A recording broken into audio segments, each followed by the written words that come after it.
So డిఫరెన్షియేషన్స్లో next important topic second order derivations. ఇది simple అండి, మనం 2 టైమ్స్ డెరివేటివ్ చేస్తాం అంతే.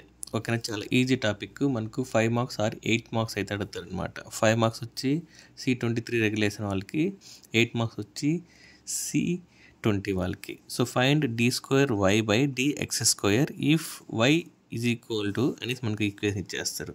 సో మనకు ఫస్ట్ గివన్ రాసుకోండి. గివన్ ఏంటి?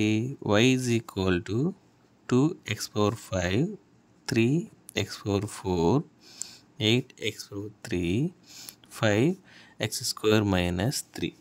ఓకేనా, దీన్ని ఫస్ట్ టైం డిఫరెన్షియేషన్ చేస్తాం. సో దీన్ని మనం సింపుల్గా d1 అనుకోవచ్చు, లేదంటే dy/dx అని అనుకోవచ్చు. ఓకేనా, ఎలా అనుకున్నా ఒకటే. So d1 is equal to dy/dx. So ఇలానే రాసుకోవచ్చు, ఇలానే రాసుకోవచ్చు. ఓకేనా, విత్ రెస్పెక్ట్ టు ఎక్స్ చేస్తాం.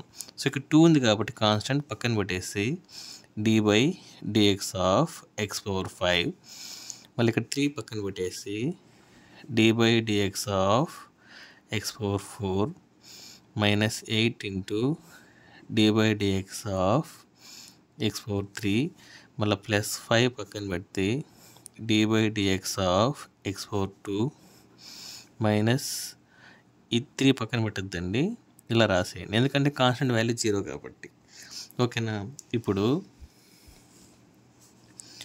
y1 is equal to 2 into with respect to ఇది x⁴n ఫార్ములా వస్తుంది. ఓకే, ఏమవుతున్నప్పుడు 5 ఇంటూ x⁴ వస్తుంది, మైనస్ 3 ఇంటూ x⁴ అంటే రాసుకోవచ్చు, 4 ఇంటూ x³ రాసుకోవచ్చు, మైనస్ 8 ఇంటూ ఇది x⁴n ఫార్ములాని అప్లై చేస్తాం, 3x⁴². నెక్స్ట్ వచ్చి ప్లస్ 5 ఏమవుతుంది 2x. ఈ వాల్యూ ఏమవుతుంది, కాన్స్టెంట్ ఉంది కాబట్టి 0, మైనస్ 0. ఓకేనా, so y1 is equal to 10x⁴ minus 12x⁴ minus 24x² plus 10x. ఓకేనా, ఇది ఫస్ట్ టైం చేసామంట, దీన్నే వాడు 2 టైమ్స్ చేయమంటున్నాడు. ఓకేనా, so y2 is equal to d2y/dx². ఓకేనా, so 10 d/dx of x⁴ minus 12 d/dx of x³ minus 24 d/dx of x² plus 10 of d/dx of x అనమాట. ఓకేనా, so దీన్ని చేస్తే y2 ఈజ్ ఈక్వల్ టు ఏమొస్తుంది, 10 ఇంటూ x⁴nని 4x⁴³ రాసుకోవచ్చు, x⁴n formula, 12 into 3x² రాసుకోవచ్చు, 24 into 2x plus ఇది ఏమవుతుంది 10, ఇది వాల్యూ వచ్చి 1 కాబట్టి. ఓకేనా, మనకు y2 is equal to 40x³ minus 36x² minus 48x plus 10. So ఆడికి సమ్ అనేది కంప్లీట్ అవుతుంది. ఇలా 2 టైమ్స్ డిఫరెంటేటివ్ చేయాలి సెకండ్ ఆర్డర్ డెరివేటివ్ అంటే. ఓకేనా, నెక్స్ట్ ప్రాబ్లం చూస్తాం. సో సెకండ్ ప్రాబ్లం అయితే చూస్తాం. If y is equal to x cos x find d2y/dx² అన్నాడు. సో దీని గివన్, సో y ఏమి ఇచ్చాడు. ఓకేనా, సో ఇది మనం చూస్తే యూవి ఫార్మేట్లో ఉంది. ఫస్ట్ టైం డిఫరెన్షియేషన్ చేస్తాం అంటే y1. ఓకేనా, d/dx of x cos x. So y1 is equal to x into d/dx of cos x plus again cos x d/dx of x. ఇది యూవి ఫార్ములా అనమాట. ఓకేనా, సో ఇక్కడ నుంచి y1 is equal to x, d/dx of cos x ఏమవుతుంది, minus sin x అవుతుంది.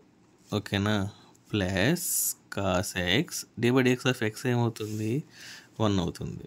ఇప్పుడు ఏం రాసుకోవచ్చు,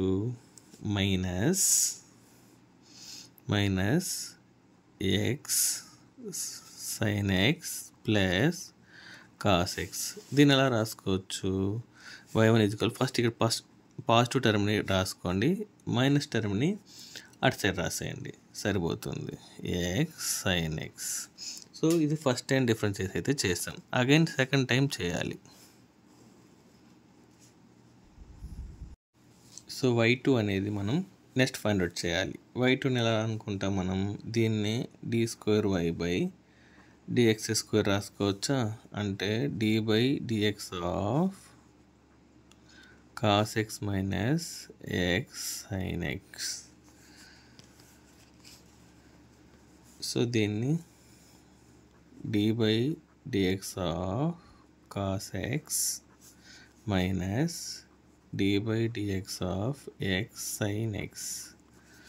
సో ఇక్కడ చూడండి, d/dx ఆఫ్ cos x ఏమవుతుంది, అగైన్ మనకు మైనస్ sin x అవుతుంది, మైనస్ ఆఫ్ ఇది యూవి ఫార్ములేట్లో వచ్చేస్తుంది అగైన్. ఓకేనా, అప్పుడేం రాస్తాం, x into d/dx of sin x plus sin x d/dx of x. ఓకేనా, సో ఇది y2 ఈజ్ ఈక్వల్ టు, ఇది కూడా y2 is equal to minus sin x minus of x d/dx of sin x ఏమవుతుంది, cos x అవుతుంది, plus sin x into 1, దీని value 1 అన్నమాట. So y2 is equal to minus sin x minus of x cos x plus sin x రాసుకోవచ్చు. So ఇప్పుడు with respect to మైనస్తో చేస్తాం, minus sin x minus of minus cos x minus of sin x, మైనస్తో into చేశాను, ఇక్కడ minus sin x ఉంది, ఇక్కడ minus sin x ఉంది, దాన్ని ఏం రాసుకుంటాం, -2 sin x minus cos x. ఇలా రాస్తే సమ్ అనేది కంప్లీట్ అవుతుంది. Thank you.